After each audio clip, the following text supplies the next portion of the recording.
Greetings, everybody, and welcome to this conference on the decline of the creator goddess in Mesopotamia. Now, this conference was given live earlier this week at the Yadegarebastan Research Center in Iran. This research center is specialized in the study of Near Eastern mythology, so Elamite, Mesopotamian, etc. And I was very, very honored to do a conference from here because I've been studying the Near East goddess for many years now. I'm writing a book called The Tree and the Triple Goddess, which concerns her. And therefore, it was great to bring her back home and talk about her from the Near East. So this conference is going to be broken up into two parts. It's quite long. It's an hour long, and it could be watched. The first half is I build up an introduction to the goddess, showing you prehistoric goddesses from the area and showing how their symbolism moves into the historical age. And the second part of the conference deals with the decline of the creator goddess and how she was wiped out little by little.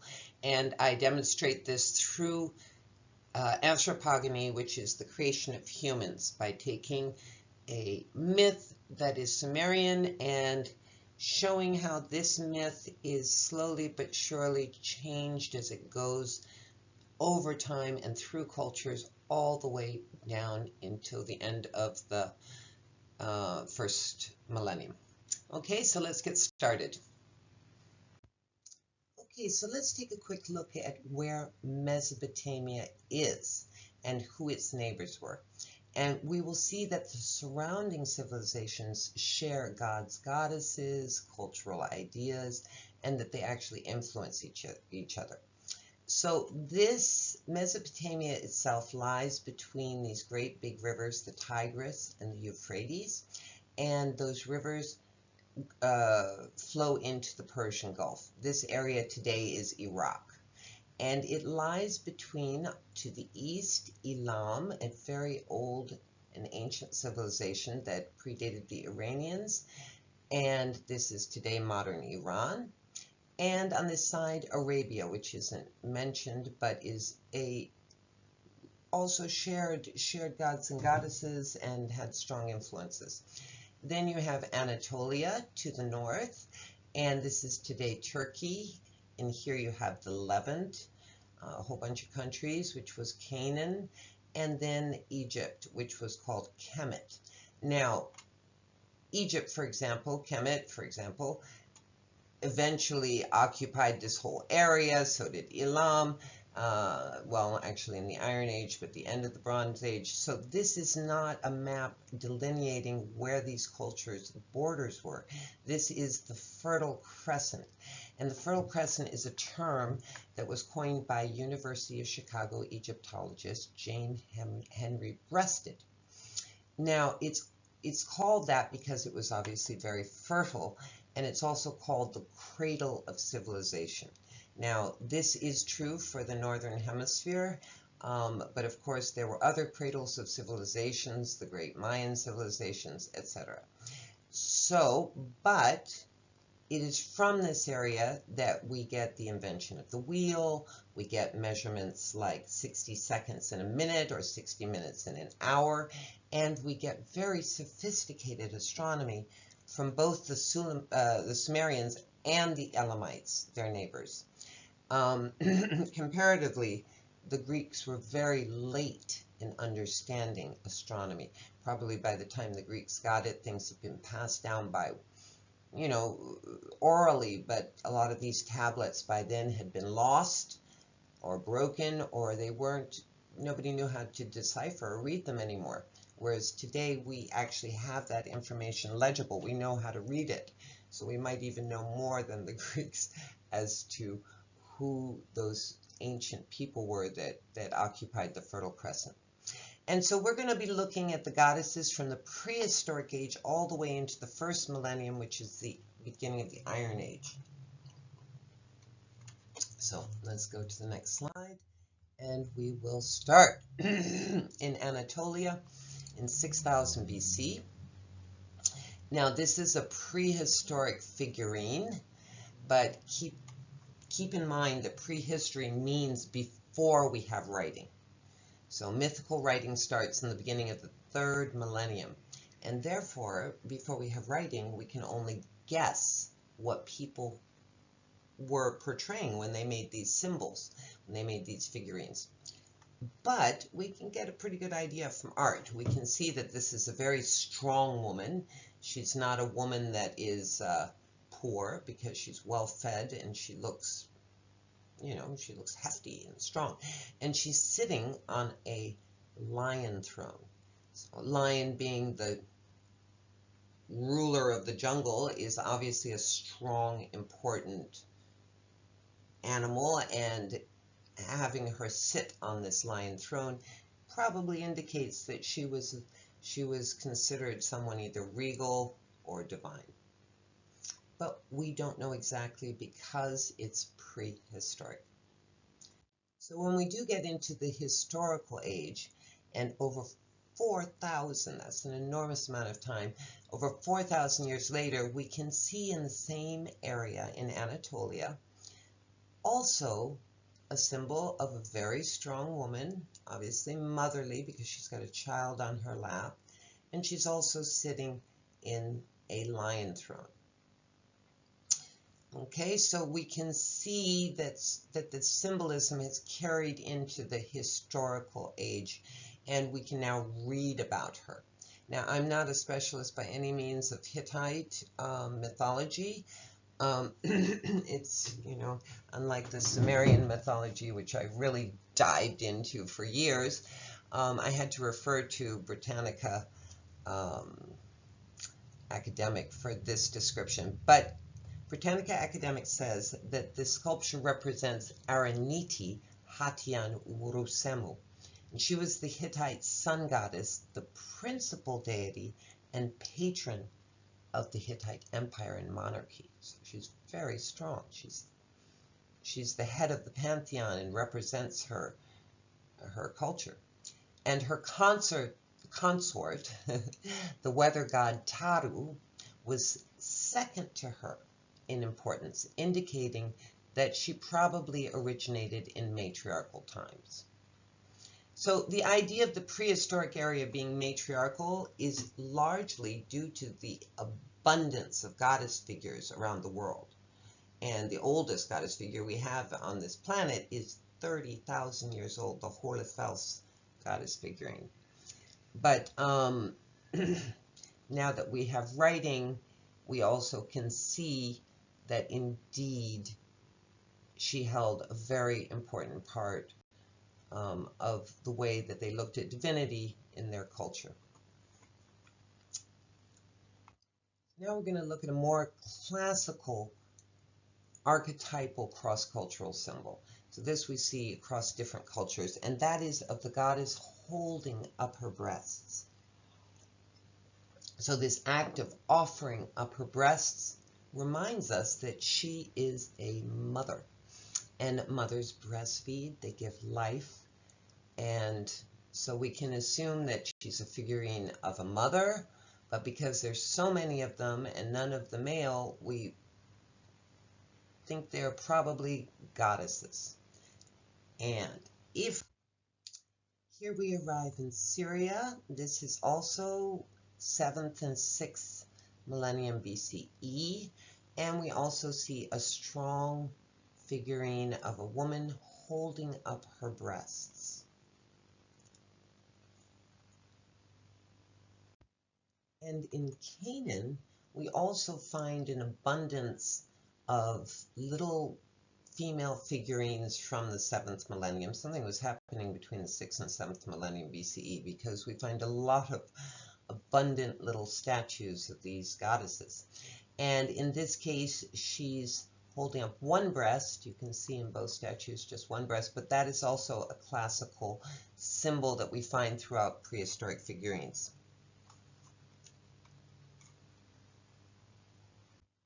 Okay, now we are arriving in ancient Iran, in the culture of the Elamites. And unfortunately, we don't know as much as we'd like to about the Elamites because we have not cracked their codes on the language yet. We have not deciphered their language, unlike Sumerian and Akkadian, where we can actually read their texts. So we're dependent on understanding them through the eyes of their neighbors, which can be good or bad. And obviously, it would be best to know from their own texts, their own worldview. But we do have some information. One thing we know is that in Elam, there were originally 3 mother goddesses. Their names were Pinigir, Kiririsha, and Mashti. Mashti used to be known as Parti. Dr. Walter Hintz had translated her name as Parti, but this has been corrected. So these 3 goddesses were most likely not a triple goddess with a common origin and a story that gave them separate powers. It was more that they came from different locations, and eventually all 3 of them became part of a larger Elamite culture. So the oldest of these 3 was Pinakir, and we first hear about her in the Akkadian treaty between the ruler Naram Sin, who was Akkadian, and an unknown Elamite ruler, and this is in the 3rd millennium, around 2250 BCE. So the first deity named in their pantheon is Pinigir. Second to her was her consort. She was at the head of this pantheon, indicating that Elam was also most likely matriarchal. And in addition to that, we see that Kiririsha is not only is referred to Mother of the Gods in quite a few different documents. EKI 49, EKI 54, and EKI 68, and that's from Milan Jahangir's paper on Elamite religion. So eventually, Kiririsha and Mashti end up in Pinigir's hometown, Susa, which brings all 3 goddesses together into the same important city, which eventually became the Elamite capital. And unlike many in, modern, well, I guess it depends where you're at, but unlike many places, they were not in competition. They had their own temples, and sometimes people would revere more than one. And we know that all the way up into the 7th century BCE, in the 8th century, in 710 BCE, Prince Hana in Ayapir worshipped both Kiririsha and Mashti together. But like all these goddesses from the region, they eventually die out. All their powers are usurped by their consorts or other gods, and they eventually disappear. But you can see that despite, Walter Kent says this happens in the 2nd millennium, and it does. But we can see that from these 2 figurines, which are from the 2nd millennium, that there was still an abundance of these figurines, indicating that the local populations really still revered this goddess. Okay, so now we're arriving in Mesopotamia. And we also find an abundance of the same type of figurine here in what became the area where Sumerian culture flourished. Archaeologists have uncovered these little aquatic-looking serpentine goddess figures holding a little baby. Many of them, the baby has fallen off, but we can see where she was held. And they were found specifically in the area where the great Sumerian city-state Ur was founded. and it was founded right after the Ubaid period in 3800 BCE. So this is 4th millennium. And even though she's not holding up her breast, this is actually another common symbol we see for goddesses. We can see it with Isis and her son Horus, and that is for another conference, the story of Isis. So let's go to the next slide. So Mesopotamia is a particularly complex area because it was occupied by a whole bunch of different cultures. We had first the Sumerian culture, then the Akkadians, and from the Akkadians came the Babylonians and the Assyrians and the Babylonians. And because they were from the same root, the same family, despite having slightly different languages, it's a language that is similar enough because it came from Akkadian, and we call it Akkadian today, even though there are some differences. But the oldest culture was the Sumerian culture. And it's very important to know that unlike the cultures that came afterwards, it was the only one that was not an empire. You had different independent city-states that shared a common culture, meaning that they shared their gods, their goddesses, like other cultures did. But they also shared their writing, their style, their language. So even though they had all these things in common, they were autonomous city-states as opposed to an empire. So a very good way of living, actually.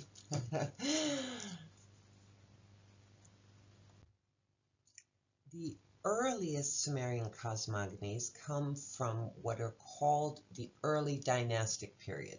And during this period, we get our very first written mythologies. And that starts in around 2700 BCE.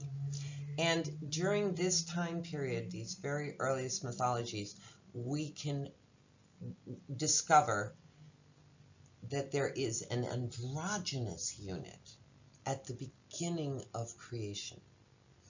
And this androgynous unit is called An-Ki. It's one unit, but it contains both a female Ki, which is earth. Ki literally means earth, and An, which literally means heaven. And Assyriologist Jan Liesman, in his book on cosmogony, Theogony, which is the creation of gods and goddesses, and anthropogony, the creation of humans, in Sumerian texts, says that in the early dynastic period, it, meaning An-Ki, is the ultimate origin without being produced by something else. So let's look at this UKG myth, UKG 15. It's from the city-state of Lagash from the 3rd millennium. And it starts, one day in a bygone year, in the long ago, in a bygone year, An, meaning heaven, and Ki, meaning earth, in their unity were shouting. Now, this unit were not shouting in anger.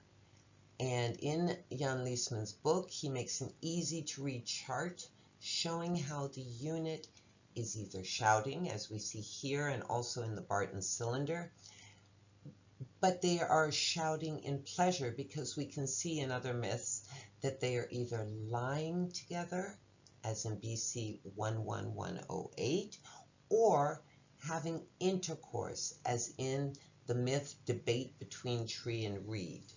And in this myth is the last time we hear about them in intimacy. When we move into the later Babylonian period, we start finding out how they become separated. But that is for a little later. Let's just read the end of this verse. It says, At this time, in this bygone year, at the very beginning of creation, Enki and Ninki did not exist. Enlil did not exist. Ninlil did not exist. So these are obviously very important deities because we are saying that it's so much in the beginning that even they did not exist. So the first thing we want to look at concerning this particular conference is the meaning of these deities' names. So you might see and notice that the word ki that we just looked at, meaning earth, is in both Enki and Ninki's names. En is a prefix that we see on all the Sumerian god names because it means Lord. And Ninki is the prefix for all the goddesses and it means lady. So Enki and Ninki literally means god and goddess of earth. Now we get to Enlil and Ninlil, and there's a big debate about the lil of Enlil and Ninlil, and I'm only going to breeze over it. So it either means, lil either means wind, I've heard it translated as spirit even, or air, and it is derived from people say that no, because his name was derived from a Semitic culture, the non-Sumerian etymology of Enlil would be ili. Steinkeller proposes this Semitic etymology of the name Enlil as ili, god of all the gods, because he was the head of their pantheon. But now he's being incorporated into a Sumerian pantheon, and he is no longer at the head of it, and his name has probably been changed. Either way, for the cosmogony of this story, it seems like he is wind or air, and you'll see that in the next slide. So we can see the primal positions of these two pairs in the early dynastic 1 myth called Eas 114. And we can see the order of Theogony, which is the order of how the gods were born, with Enlil being the last born. So Enlil has been brought forth, I'll use my little thing, Enlil has been brought forth by Enki and Ninki. Enki has been brought forth by the mighty An, meaning heaven, and the luxuriant Ki, meaning earth. So here we can see, we are told how Enki and Enlil came into being, but we don't ever know where the goddesses Ninki and Ninlil come from. In fact, there is no earlier mythology which indicates who their parents are. Now, we know from that earlier myth we just looked at, the UKG 15, that they come after the first time. It's just that we never know how. And this is very interesting because in the Sefer Yetzirah, you start with 3 mothers, and we know that the first one, Aleph, is primordial, but we never know how the other ones come into being, where we know how the fathers are born. So that's a very similar parallel. They might actually be emanations of Ki herself. Now that's a speculation, but they might have just come into being from Ki herself as in that case she would have been a virgin goddess in the sense that she is actually manifesting parts of herself without being impregnated. Okay, so it seems like the 3 pairs are necessary. It seems like they are necessary to start the whole wheel of creation going, because the first couple is actually dependent on the last child of this triad, on Enlil, to actually separate them. And we can read in the early dynastic texts that it is Enlil who has separated heaven from earth, who has separated earth from heaven. Okay, and this idea of Enlil separating heaven and earth is, as we see, in the early dynastic texts, but it remains popular into the Old Babylonian period. And we see it in Gen, Enki and Ninmah, Song of the Hoe, and Kr4. Over time, the Akkadians start wiping out the goddesses, and we're left basically with An, Enlil, and Enki as the primordial creators. And like in Elam, as we saw, the goddesses start losing their powers in the second millennium. However, Lambert, W.G. Lambert, the great Assyriologist, writes that the order Ki-An, meaning female-male, is typical of the third millennium rather than the second, and speaks for the antiquity of the traditions that informed the list. So the older the pair was, more likely it would be female-male rather than male-female. And we'll see that that's something that's quite typical, and if we were indeed matriarchal societies in the prehistoric period, then that would make sense as well. Okay, well, that goddess was not so keen to leave the people's hearts, and at the end of the early dynastic period, an old first dynasty goddess was brought back into the arena of stories. And she was first known as Namu. So Namu is first listed on the Pharaoh god list. The Pharaoh god list is the very oldest god list that we know about, and it's from Sumeria from the early dynastic 1 period, which is the very beginning of the 3rd millennium. And her epithet is the anger. So one of the reasons that we could crack the language of Sumerians, which is an Isolate language, it's not of the Indo-European or the Afro-Asiatic languages, it stands on its own, is that there are a lot of Akkadian Sumerian bilingual texts. And in these bilingual texts, we find out that the anger is synonymous with the Apsu. And this anger Apsu is the abyss of the watery depths. That's something we hear all the way into Genesis and Genesis 2, that in the beginning there was the Tahom. Tahom is the watery depths. Its etymology comes from TMT, which is the same root that the Canaanite goddess Tamahatum and the Babylonian goddess Tiamat come from. So it's this watery abyss is a very important sort of goddess to the Near East. But we, from a Sumerian point of view, don't have any mythology about her until throughout the entire early dynastic period, we don't have any mythology about her.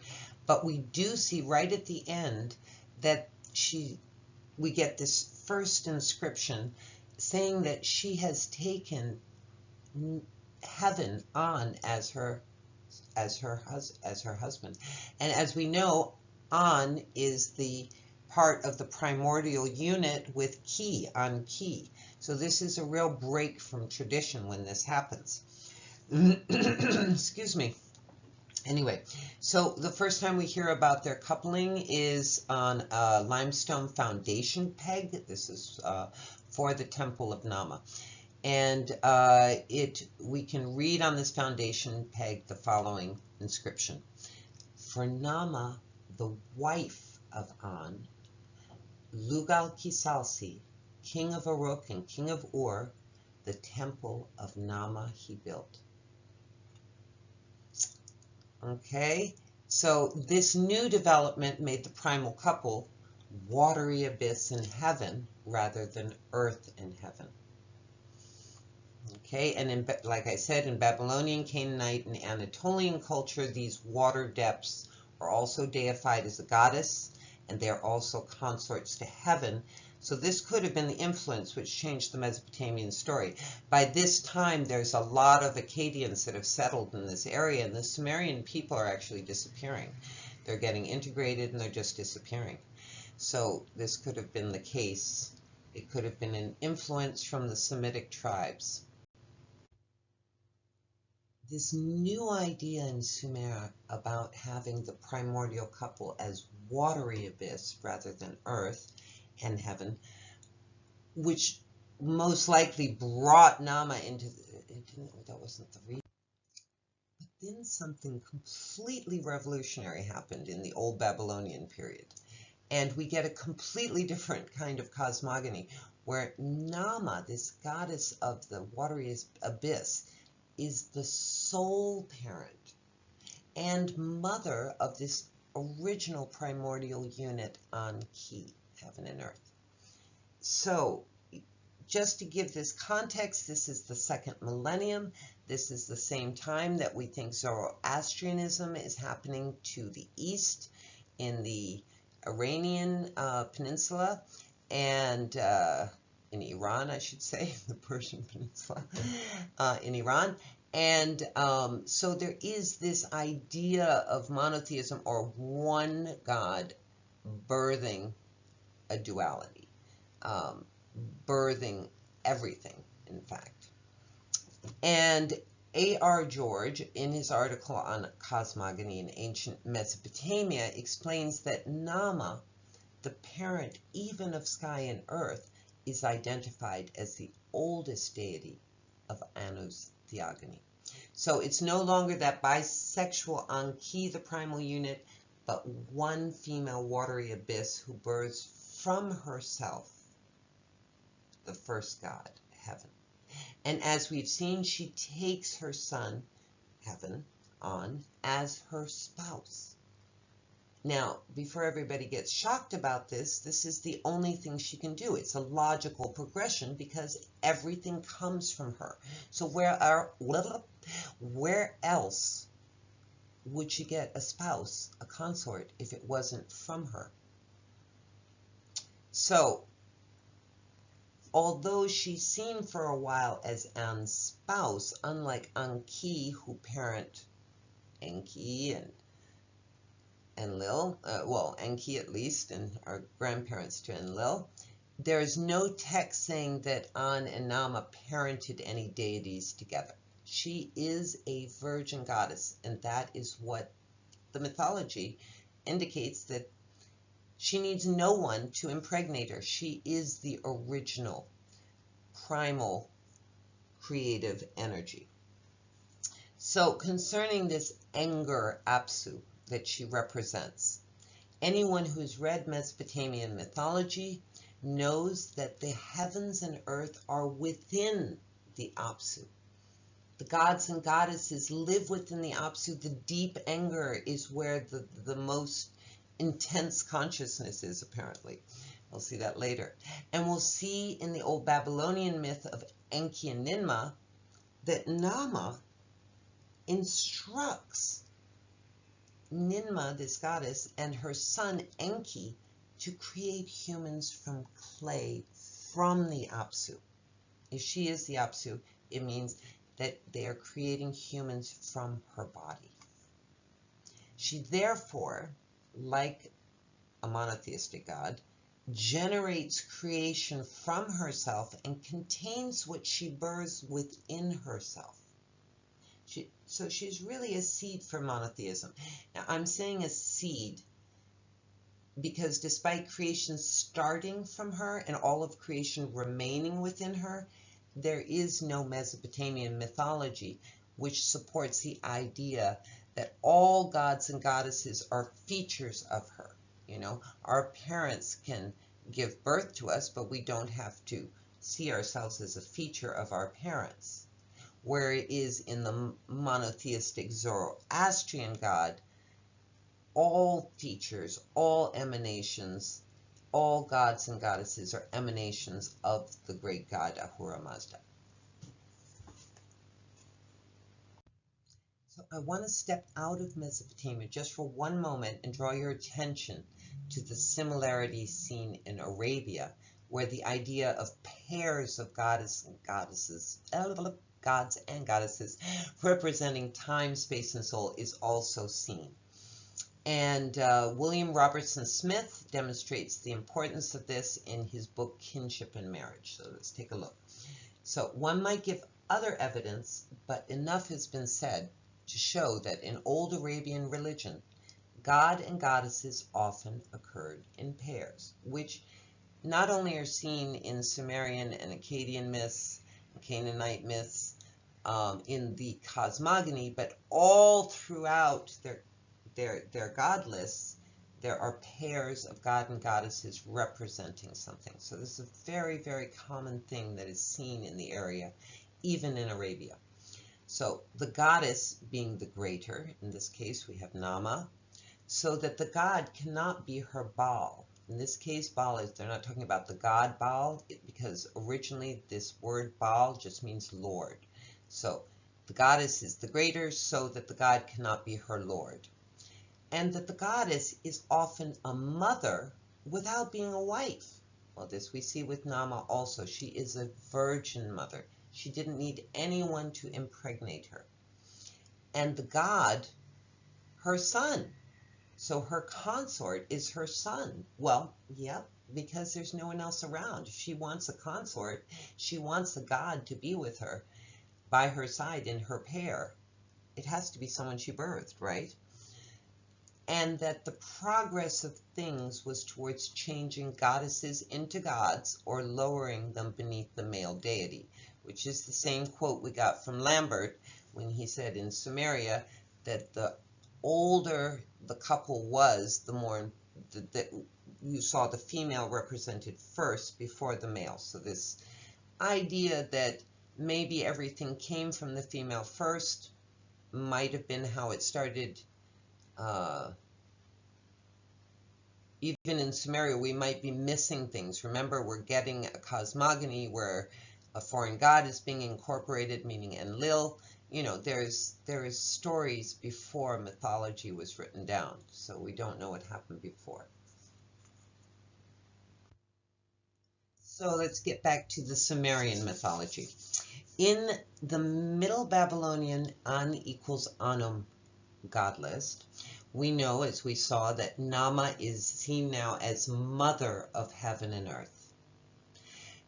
However, I would like to point out that that particular androgynous unit on Ki still remains what it is. It still remains one unit on Ki. It's not two people. It's one unit with a male and a female aspect within it. And we know from the same god list that from that unit, then we get two distinct deities, one being masculine, one being female. The god An becomes Anum or Anu, and that's, you know, we can see the head of the god list is called An equals Anum. And Ki becomes Antu or Antum. So these are the names of the god and goddess when they are finally separated and distinct entities from that one primordial unit, which is now seen as being born from yet a one primordial unit from Nama herself. Nevertheless, it's interesting to see in the cylinder seal, and you will see this is supposed to be Antu, and this is supposed to be Anu. So he's up in the heavens, and she, being an aspect of earth, is sprouting little branches with little flowers, but she's still riding on the waters. And I find that extremely interesting to see that earth is still connected with the waters. And in the Sefer Yetzirah, the waters birth the earth. They make earth. Earth is from water. So that's a very interesting thing. And eventually, Antum does take on that primordial creator role. That's how she is seen in the end of the first millennium. In Paul Alain Beaulieu, in his paper on the names of Antum, shows how in the 5th century, how important she became.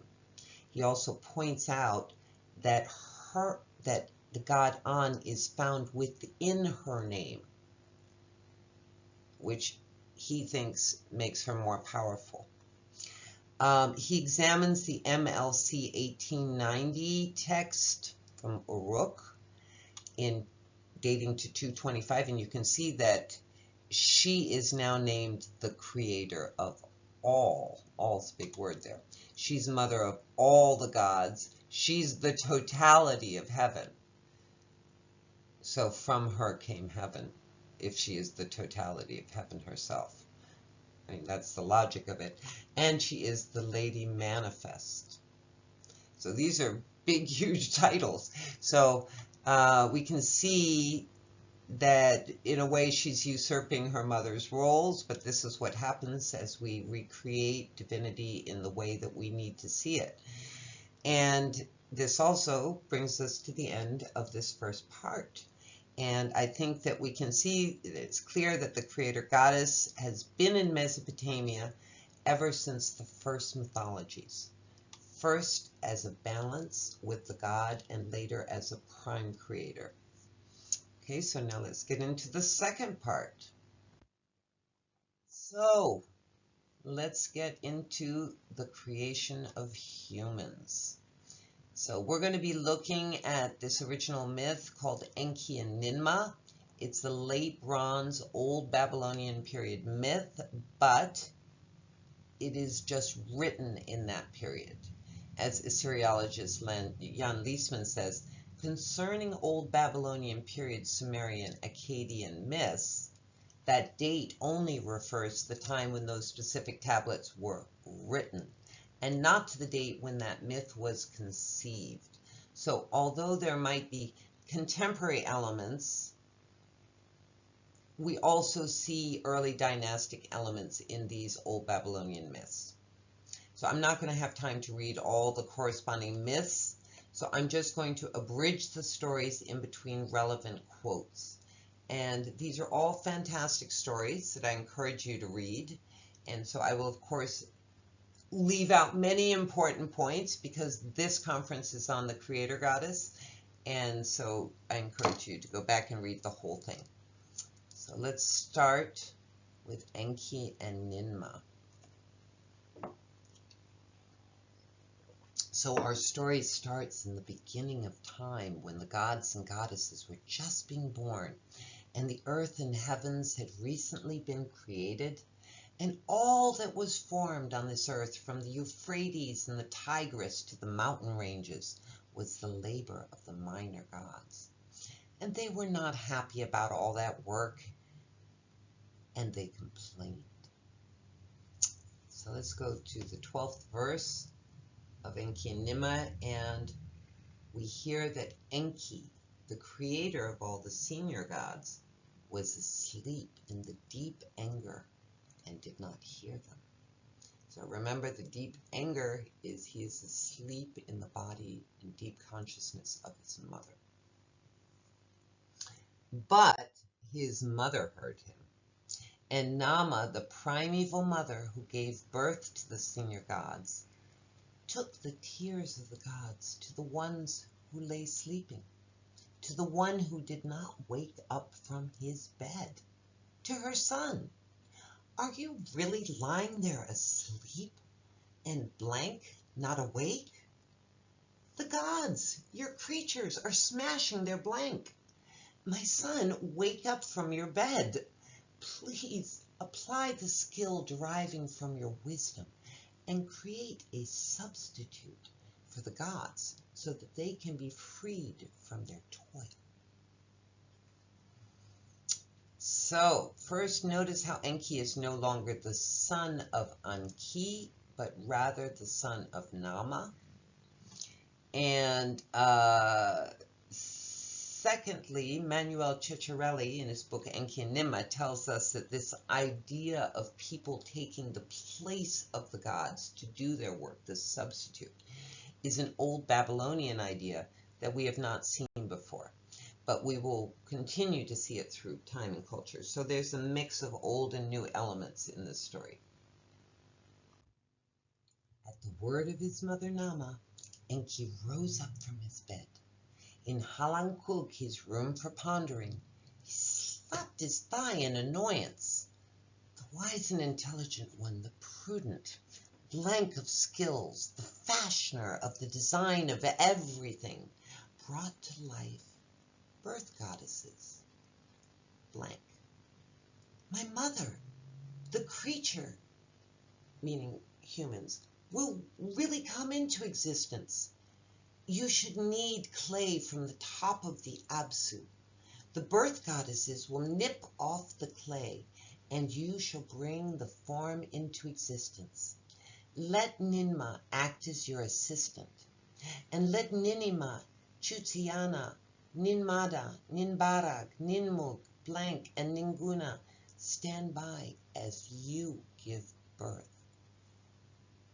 So, let's unpack that. Considering that Nama is the Absu, what is being asked here is that Ninma should knead the clay of Nama's upper body. The birth goddesses should prepare and cut off the kneaded clay in order for Nama to birth it.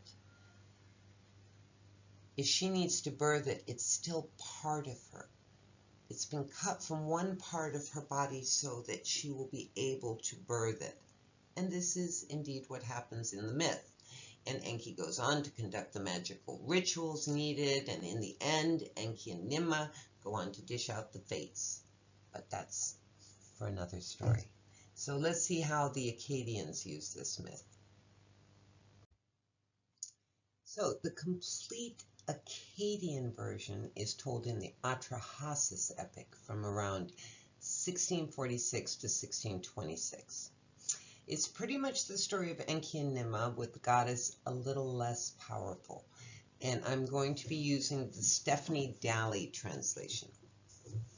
So the beginning of the epic starts with a much more elaborate and definitely a patriarchal description of creation than the Sumerian myth. Number one, Nama doesn't exist at all in the story. So this idea of the clay coming from a primordial body we can get rid of that. Then Anu the father is king and god of the sky, which makes sense because he's on heaven. And Lil the counselor is now given earth instead of Enki, and the bolt which bars the sea was assigned to far-sighted Ea, who is the Akkadian Enki. And there is no trace of Ninki and Ninil. So this left the other gods on earth to do all the hard work of creating rivers and mountains and all that was necessary to create this earth. And after years of this, they got fed up and stopped working. And being now that Enlil was lord of earth rather than Enki, the lesser gods went to him with their complaints. But it was night, and it was Enlil who was sleeping in the Enger, the land of the gods. So in this story, it is not Nama who wakes him, but rather it is Lalkal who roused Enlil's vizier Nusku, who in turn roused Enlil. And it is Enlil who called in Anu, Enki, and also Ninurta the chamberlain.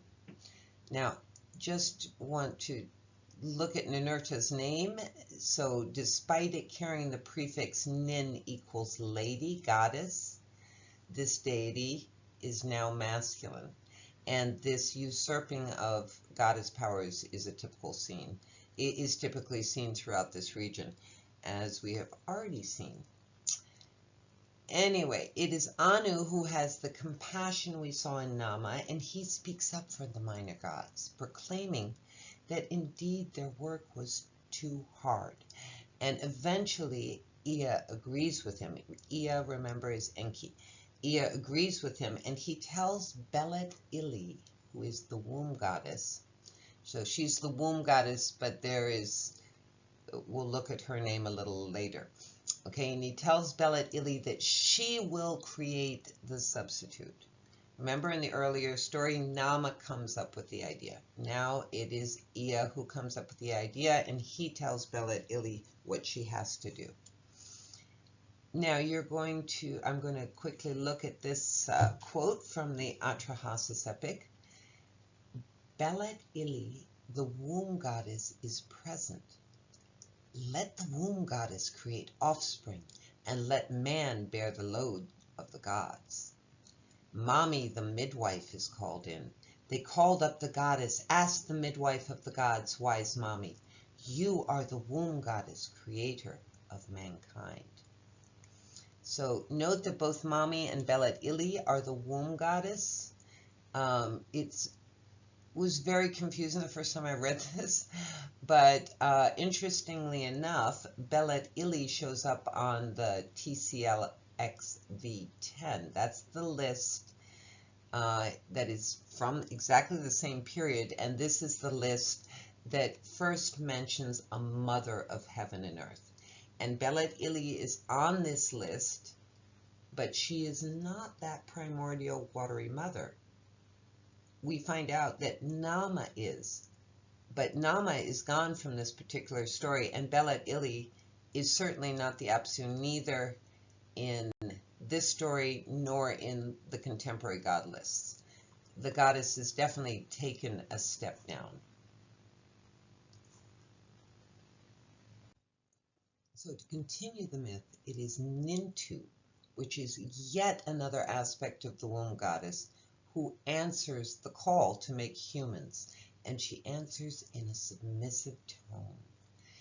Nintu made her voice heard and spoke to the great gods. It is not proper for me to make him. The work is Ea's. He makes everything pure. If he gives me clay, then I will do it. So unlike in the Sumerian myth, where the clay is procured from the Apsu, the body of Namu, the primordial clay in the Akkadian myth is mysteriously procured, and the male gods give it to Nintu. So back to the story. After the ritualistic purifications, the goddesses follow instructions and mix the clay with the flesh and blood of a sacrifice god with intelligence. In some versions, it's a god with reason. And this produces the ghost or spirit of human. And all the gods, senior and minor, blow spittle on the clay in order to complete it. Finally, Mami, rather than Nintu, responded to her finished work. Mami made her voice heard and spoke to the great gods. I have carried out perfectly the work that you ordered of me.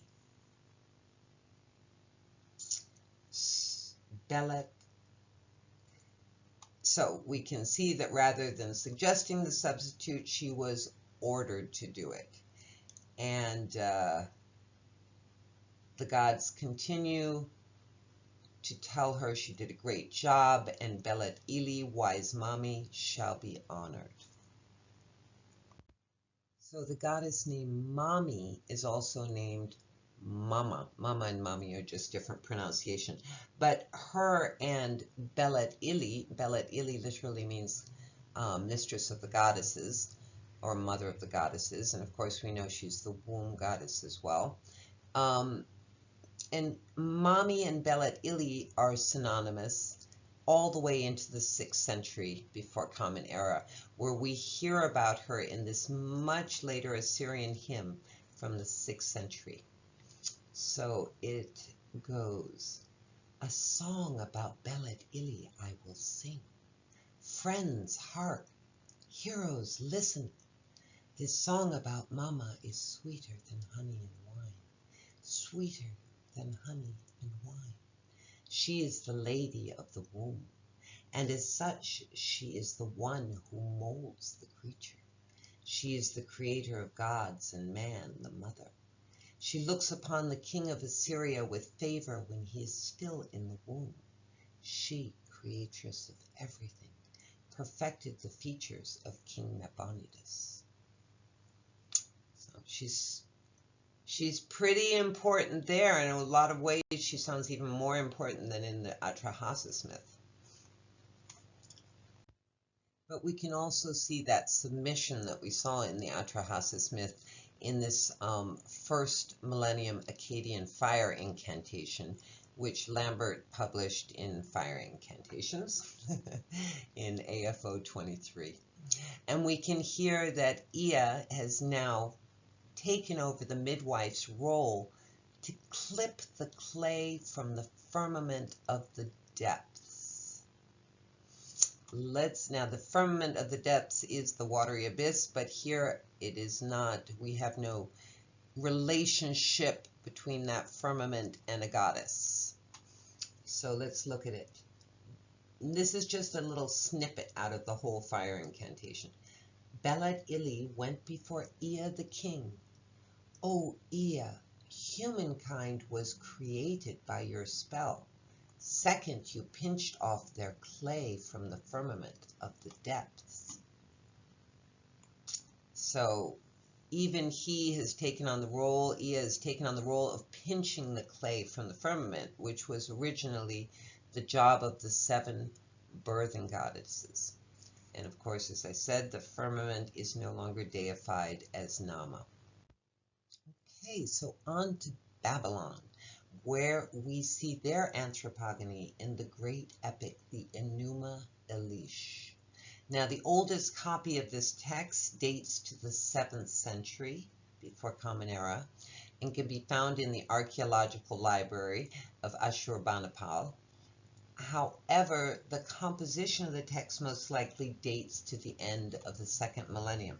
Now remember, the 2nd millennium is where we see the seeds of monotheism in Namu, and we see the Zoroastrian god appear in Iran. And you will see that in this story you also have seeds of monotheism. Now, the striking change for the role of the creator goddess happens in this epic. But before we look at how she was completely erased from the story altogether, let's look at the earlier part of the myth and understand who the creator goddess was to the Babylonians and how Marduk put her in her place. So we're going to look at the Heidel translation, and then I want to just quickly look at how different translations have translated the primordial mother. So when above the heaven had not yet been named, and below the earth had not been called by a name. When Apsu primeval, their begetter, Mumu Tiamat, she who gave birth to them all, still mingled their waters together. So in this case, the progenitor couple is male-female, which is very balanced. And it's interestingly enough, a male-female version of the primordial waters rather than being strictly female as we saw in other cultures. And in this case, the Apsu is actually masculine. In other translations, Mumu Tiamat, she who gave birth to them all, has been called Chaos Tiamat, the mother of them both. So the mother of both Apsu and Tiamat. So she's very primordial because it says the mother of them both. And the demiurge Tiamat, who gave birth to them all. Demiurge is another way of expressing the creator of the cosmos. So we can see that in the beginning of this myth, the goddess still holds a primordial place, and either she's the mother of the Apsu, or if I'm reading this wrong or he's translated it wrong, at least she is in balance with the Apsu. Okay. The epic continues with the father Apsu, terribly annoyed by the ruckus made by the gods and goddesses he created with Tiamat. After all, they are in his body. He's the Apsu. And so he feels them all. He is inspired by Mumu, the vizier. He's inspired by Mumu's advice and decides to get rid of these gods and goddesses. But the mother Tiamat is appalled by the idea and declares in verses 45 and 46, "What? Should we destroy that which we have built? Their ways indeed are most troublesome, but let us attend kindly. But before Apsu can even think about changing his mind, Ea, the all-knowing, discovers the plot to kill him and his siblings, and he puts his father into a deep sleep. He then removes his father's regalia and puts them on himself, kills the Apsu, and vanquishes Mumu. After Ea has killed his father, he retires to his sacred chamber, and having rested, he decides to rename his own chamber, the Apsu. He named it Apsu for shrines he assigned it in that same place his cult hut he founded. It is in the Apsu where it is also within the Apsu that Ea and his wife Damkina reside. And in their Apsu, the great Marduk was born to them. He was magnificent to behold, of monstrous stature, with 4 eyes and a breath of fire. He was, quote, unsuited for understanding, difficult to perceive, unquote. His movements were violent, and he disturbed Tiamat and made both her and the gods upset. The other deities asked their mother why she let Ea get away with killing their father, vanquishing Mumu, and now allowing his son to make unbearable disturbance. Tiamat agreed that it was unacceptable, and a war was planned, wherein she created the most terrible demons. Some of these demons are actually found in the Babylonian zodiac, which implies or which indicates that this was also an astromyth, but that's another subject. Tiamat's wrath in her creature became so horrific that no one could approach the mother. Ironically, they had to turn to Marduk and ask him to bind Tiamat. He agreed to do it, but on the condition that if he succeeded, he was to be given an exalted destiny and to hold all the tablets of destinies. Of course, no one was wild about this idea, but they felt helpless and that they had no other choice, so they agreed. Marduk did more than bind his mother. He killed her and filleted her like 2 parts of a fish. From one half of her body, he made the earth, and with the other half of her body, he made the heavens. And he measured the Apsu, and he made the heavens and earth to fit into it. Now, this is super interesting because in doing so, he made the Apsu feminine again, but under his conditions. He molded his mother to an Apsu his father had stolen, and then he made it his own.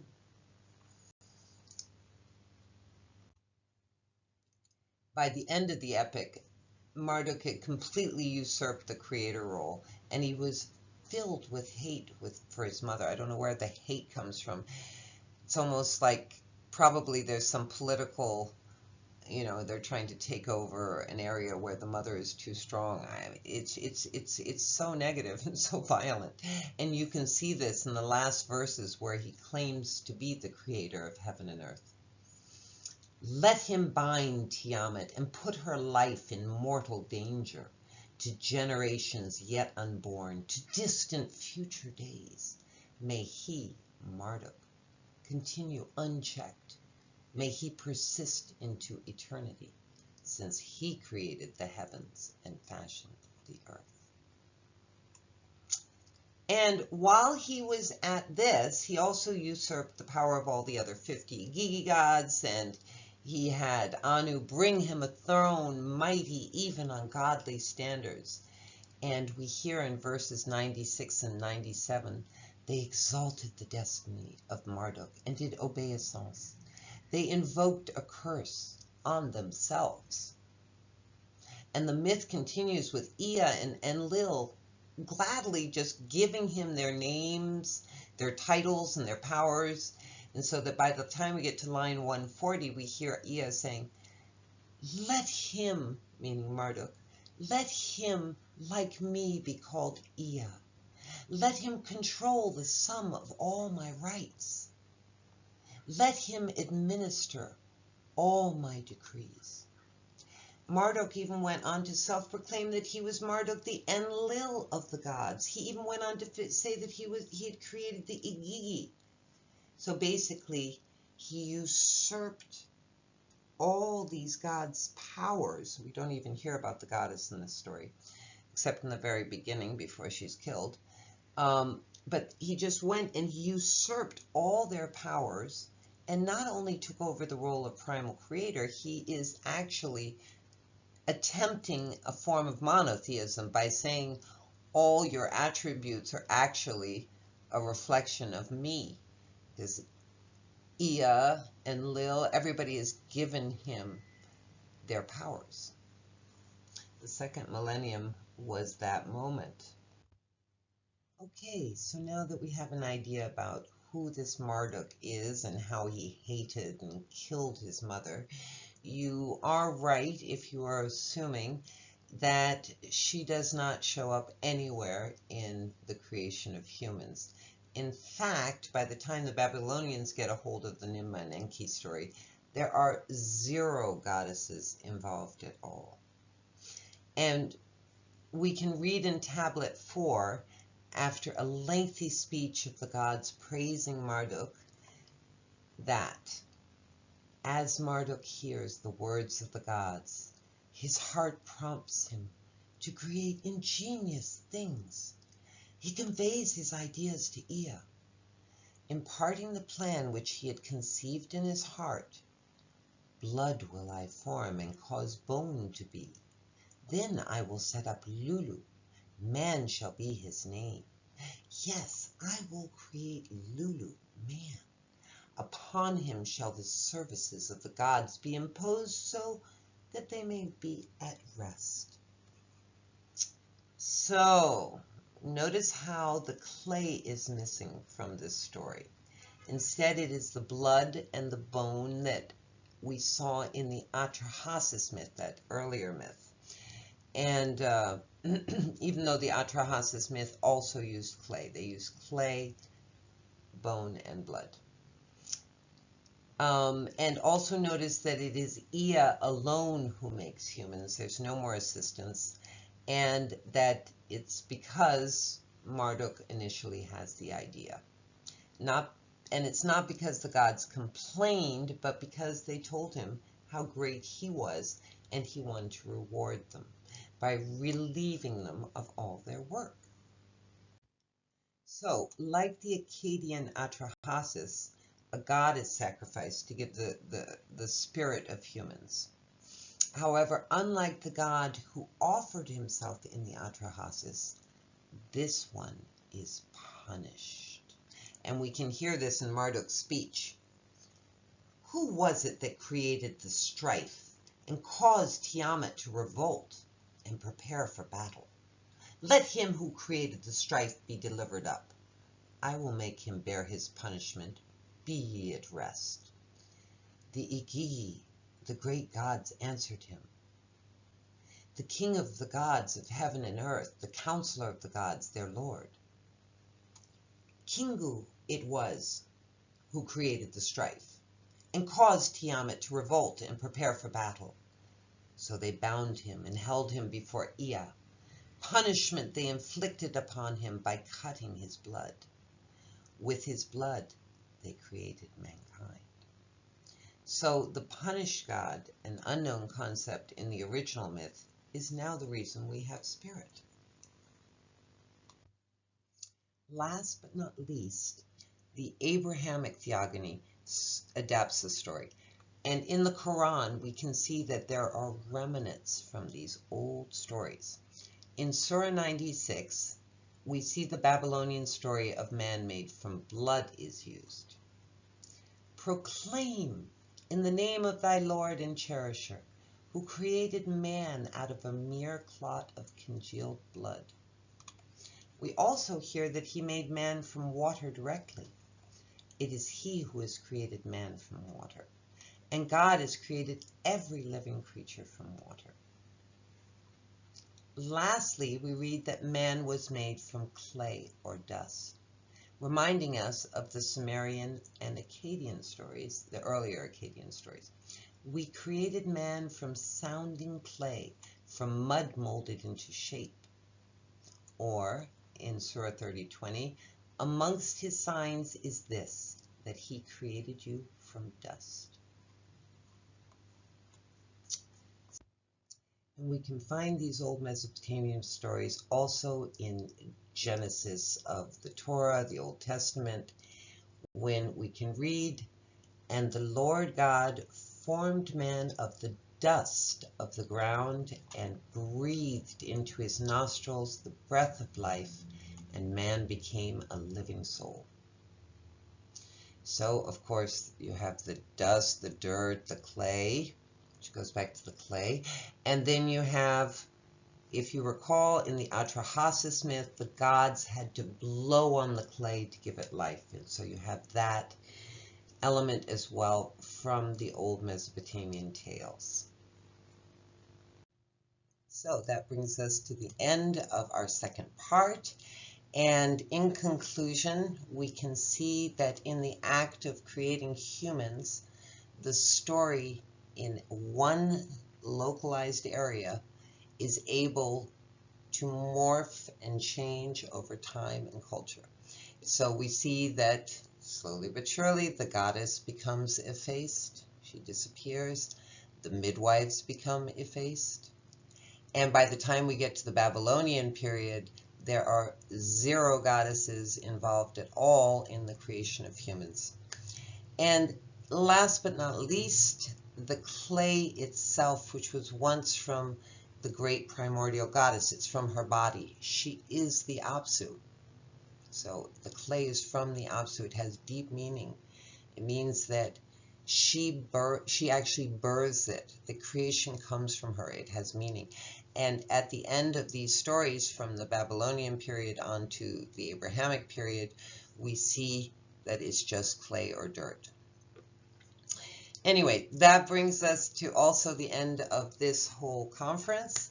And to conclude that, I just want to bullet point the most important points we've seen. That in the very beginning, that whole area of the Near East, Mesopotamia included, was probably matriarchal. There were a lot of goddess-based figures. But by the time we get mythology, we get a very beautiful story. We get a very balanced story where the god and the goddess are in equilibrium as an androgynous unit, as Anki, as this androgynous unit. And then during the second millennium, when you do have these ideas of monotheism happening in the East, in Iran, you also have this idea of a primordial one mother who births heaven and earth, who births the first humans. So she is a primordial mother who births creation, and that creation remains within her. But then that doesn't last too long, because as the Babylonians get a hold on that whole culture, we see slowly but surely she's demonized and effaced, and of course that continues all the way into the Abrahamic period. Anyway, so I'm very happy that you stayed till the end of this very long conference, and I wish we could have a beautiful discussion, but unfortunately this is not live. So please do leave your comments, your questions, even your debates below, and I promise to get back to you. Okay, so thanks for listening.